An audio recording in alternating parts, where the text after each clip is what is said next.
Hello and welcome to my channel.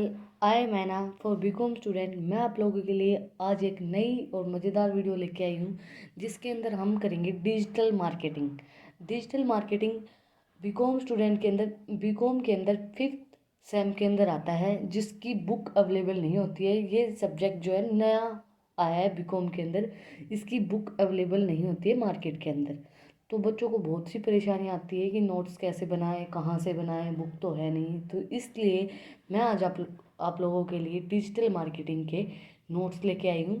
आज हम करेंगे फर्स्ट यूनिट के अंदर टॉपिक है इवेल्युएशन डिजिटल मार्केटिंग का meaning, concept and scope of digital marketing, analysing demand for digital marketing services, digital marketing environment, career in digital marketing. इन सब topic को हम पार्ट्स के अंदर कवर करेंगे। आज हम सिर्फ करेंगे डिजिटल मार्केटिंग क्या होता है और ये कब इवेलुएट हुआ। तो आज हम शुरू करेंगे डिजिटल मार्केटिंग से। डिजिटल मार्केटिंग क्या होती है? डिजिटल तरीके से काम करना थ्रू इंटरनेट। मतलब आजकल जो मॉडर्न मार्केटिंग जिसको बोलते हैं, जो हम मॉडर्न तरीके से जो मार्केटिंग की जाती है, जैसे मतलब जो जैसे ये मॉडर्न तरीके से मार्केटिंग का मतलब क्या होगा? जो आजकल ऑनलाइन शॉपिंग वगैरह हो गई, ऑनलाइन फूड और ऑर्डर किया जाता है, जो सब चीज़ें होती हैं उनको बोलते हैं डिजिटल। मतलब ऑनलाइन सब चीज़ें, ऑनलाइन मार्केटिंग भी बोलते हैं डिजिटल मार्केटिंग को। Digital marketing also cold online marketing. जो हम ऑनलाइन मार्केटिंग करते हैं किसी भी प्रोडक्ट की, ऑनलाइन मार्केटिंग। हम ऑनलाइन किसी प्रोडक्ट को ऑर्डर करते हैं, आजकल सब ऑनलाइन ही ऑर्डर करते हैं, लोग बहुत कम बाहर जाना पसंद करते हैं। तो उससे टाइम भी सेव होता है और हम जैसा प्रोडक्ट चाहते हैं वो वैसा आ भी जाता है। तो digital marketing also cold online marketing is the promotion of brands to connect with potential customer using the internet and other forms of digital communication। Digital marketing के अंदर क्या होता है कि ऑनलाइन मार्केटिंग की के अंदर ये पोटेंशियल होती है जिससे जो जितने भी कस्टमर से जुड़ना चाहे वहाँ उतने कस्टमर तक हम जुड़ सकते हैं। जैसे अब आप मान लीजिए आपने कहीं पे शॉप ओपन की है, तो आप वहीं के एरिया के बंदों से आप जुड़ पाएंगे, वही वही के एरिया आप लोग आपके शॉप पे आएंगे। लेकिन अगर आप डिजिटल मार्केटिंग कर रहे हो, ऑनलाइन मार्केटिंग कर रहे हो, तो कहीं से भी ऑर्डर दे देता है कोई भी। हम भी अमेजोन पे, फ्लिपकार्ट पे, हम कहीं से भी ऑर्डर दे देते हैं, वो हमारे पास ऑर्डर आता है।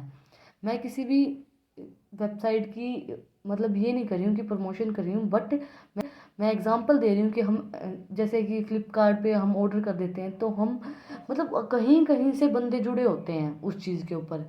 लेकिन जो हम ट्रेडिशनल मार्केटिंग करते हैं उसको ट्रेडिशनल मार्केटिंग बोलते हैं, जो शॉप पे बैठ के होती है।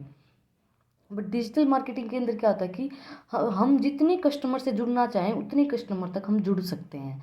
This includes not only email, social media and web based advertisement but also text and multimedia message as marketing channel. जैसे कि हम कई बार देखते हैं टेक्स्ट के ऊपर भी हमारे पास मैसेज आते हैं कि ऐसा हो गया है। अगर हम कोई मॉल में जाते हैं तो मॉल के अंदर कोई सेल है उसका मैसेज आता है, या और भी जो मैसेजेस आते हैं।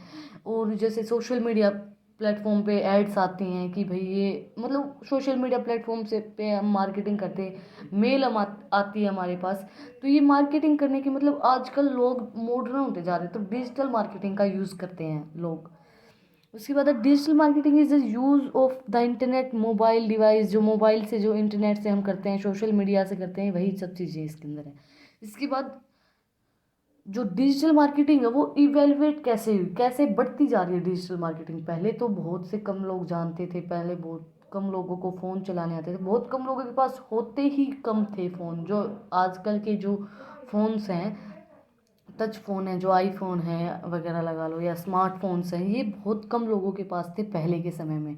लेकिन जो अब क्या है, अब जनरेशन बढ़ रही है तो डिजिटल मार्केटिंग बढ़ रही है। तो लेकिन स्टार्टिंग से डिजिटल मार्केटिंग कैसे इवेलुएट हुई वो हम पढ़ेंगे। इसके अंदर दे रखा है search engines come into play. सबसे पहले क्या हुआ था? www launched in 1991 but it does not much work. मतलब इसका कुछ ज़्यादा इफेक्ट नहीं पड़ा था। www वेबसाइट जिसको हम बोलते हैं, वर्ल्ड वाइड वेब, बट इसका कोई ज़्यादा इम्पैक्ट नहीं पड़ा था। 1991 में लॉन्च किया गया था, ब्राउज़र मेड इट ये मार्केट के अंदर इतना मतलब रियली पॉपुलर नहीं हुआ था। ब्राउज़र वगैरह ये 1944 में आए थे। ये सब चीज़ें मतलब जब स्टार्टिंग में तो लोग बहुत कम जानते थे पहले, मतलब बाहर मेरे हिसाब से तो हमारे गांव वगैरह में तो कुछ होता ही नहीं था। शहर वगैरह में बाई चांस किसी के पास होगा स्मार्टफोन, या नहीं भी होते थे उस टाइम पे। 1991 में तो मेरे हिसाब से स्मार्टफोन इंडिया में तो होंगे ही नहीं।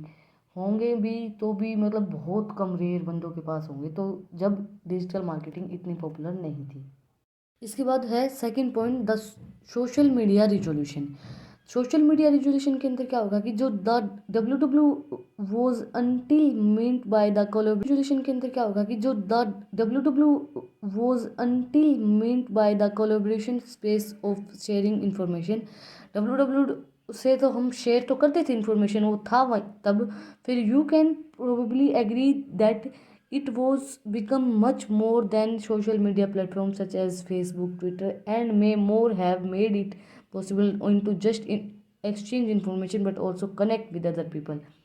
जब www तो ये जो वेबसाइट जो लॉन्च हुई थी वो तो थी 1991 में 1994 तक।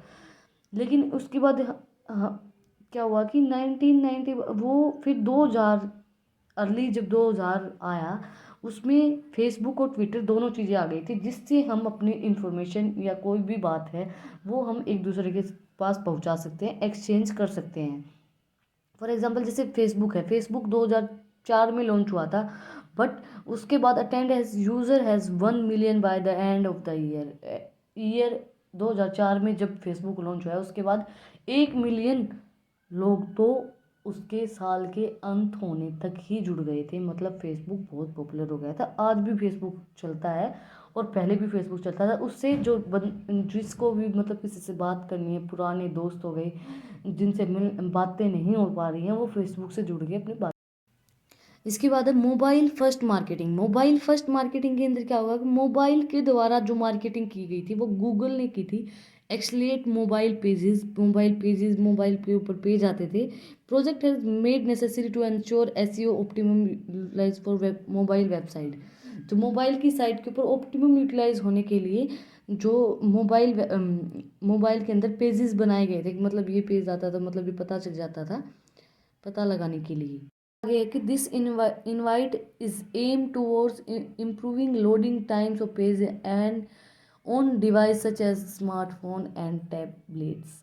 उसके बाद मतलब स्मार्टफोन आ गए, टैबलेट्स आ गए, मतलब 2000 के बाद तो जो जनरेशन है उसके पास तो लगभग के पास आ गए थे स्मार्टफोन वगैरह। तो फिर उन वो जो पेजेस हैं वो डाइवर्ट होते गए और अच्छी अच्छी चीज़ें आने लग गई। उसके बाद फोर्थ पॉइंट है consumer data and targeted. Another major milestones in the history of digital marketing is the revelation of the data for the creating target marketing companies customer relationship management CRM। इसका मतलब क्या होगा कि कोई business मतलब अच्छी relationship बनाने के लिए, लंबे समय तक रिलेशनशिप बनाने के लिए फिर डिजिटल मार्केटिंग का यूज़ किया गया कि भाई अगर आप मान लीजिए फ्लिपकार्ट वाले अच्छा सामान बेचते हैं तो आप मतलब ये लगाओगे कि मतलब अगर आपको कोई वेबसाइट अच्छी प्रोडक्ट प्रोवाइड करवाए तो आप हमेशा उसी से प्रोडक्ट लेंगे। तो अच्छी मार्केटिंग मतलब टारगेट को अचीव करने के लिए फिर इन लोगों ने डिजिटल मार्केटिंग का यूज़ किया। इसका example for example is a business process that enable brands to develop long term relationship with their customers through data driven market activities. मतलब अगर आपको लंबे समय तक कोई रिलेशनशिप बनाने तो आपकी इमेज अच्छी होनी चाहिए, आपका प्रोडक्ट की क्वालिटी अच्छी होनी चाहिए और आपका बिहेवियर भी बहुत अच्छा होना चाहिए। तो फिर इन्होंने क्या किया कि डिजिटल मार्केटिंग का यूज़ किया कि भाई आराम से आप लोग प्रोडक्ट को सेल कीजिए। लोग ऑर्डर करते हैं जितना, अगर उनका जितनी कैपेबिलिटी होती है उस हिसाब से। अब जैसे अगर हम किसी शॉप पे जाते हैं, अगर आपने 3-4 चीज़ें निकलवा ली तो अगर अगर आप वहाँ से कुछ आपको पसंद नहीं आया, लेकिन फिर भी कई बार क्या होता है कि नहीं भी पसंद आता तो भी आपको ये होता है यार इतने इन लोगों ने मेहनत की, इससे कुछ तो ले लेते हैं, चाहे आपको पसंद आए चाहे ना आए। लेकिन ऐसा डिजिटल मार्केटिंग में नहीं होता है। अब आप ऑनलाइन शॉपिंग करते हो तो आपको अगर नहीं पसंद आता है तो आप रिटर्न भी कर देते हैं, और नहीं आता तो आपको लेना भी कोई ज़रूरी नहीं होता है। इसके बाद फिफ्थ पॉइंट है voice interactive content. Ye have one important goal for a brand is increasing engagement with customers and for fostering a sense of community and loyalty. This has been raised a high quality and interactive content, emerging app experience and more. इसके अंदर क्या हुआ कि मतलब जितना आप उसके साथ जुड़ना चाहते हो उतना आप जुड़ सकते हो। ये इम्पोर्टेंट गोल होता है कि भाई कस्टमर्स को इंक्रीज करता है, उनकी कम्युनिटी मतलब लॉयल्टी बनी रहती है। अगर आपको जैसे आपको प्रोडक्ट पसंद नहीं, आप रिटर्न कर देते हो, वो आपका रिटर्न लेते हैं तो कस्टमर भी बने रहेंगे उससे आपकी, और जो लॉयल्टी है वो भी बनी रहती है। इससे मतलब ये फ़ायदेमंद है कि हम डिजिटल मार्केटिंग यूज़ करते हैं, बट इसके नुकसान भी होते हैं, वो हम अगली वीडियो में पढ़ेंगे। कि जो हमारा नेक्स्ट टॉपिक होगा वो होगा scope of digital marketing and analysing demand for digital marketing services. अगर आप लोगों को किसी भी सब्जेक्ट के नोट्स चाहिए बीकॉम के, जो इसकी बुक आपको अवेलेबल नहीं होती है मार्केट के अंदर, वो मैं आपको अवेलेबल करवाऊंगी। आप मुझे कमेंट सेक्शन में बताइए कि आपको किस सब्जेक्ट के नोट्स चाहिए। आज हमने पढ़ा है डिजिटल मार्केटिंग क्या होती है। डिजिटल मार्केटिंग ऑनलाइन मार्केटिंग होती है जिससे हम online selling and purchase and selling दोनों करते हैं। और हमने पढ़ा है evaluation of digital marketing, evaluate कैसे हुई डिजिटल मार्केटिंग 1991 से लेके 2004 तक, उसके बाद तक इवेलुएट कैसे हुई। अगर आपको मेरी वीडियो पसंद आई तो उसको लाइक करें, शेयर करें, सब्सक्राइब करें। इससे आगे के नोट्स आप इससे जो इसका सेकंड पार्ट है उसको, अगर आपको इससे आगे के नोट्स चाहिए तो इसका सेकंड पार्ट जरूर देखें। Thank you for watching my video.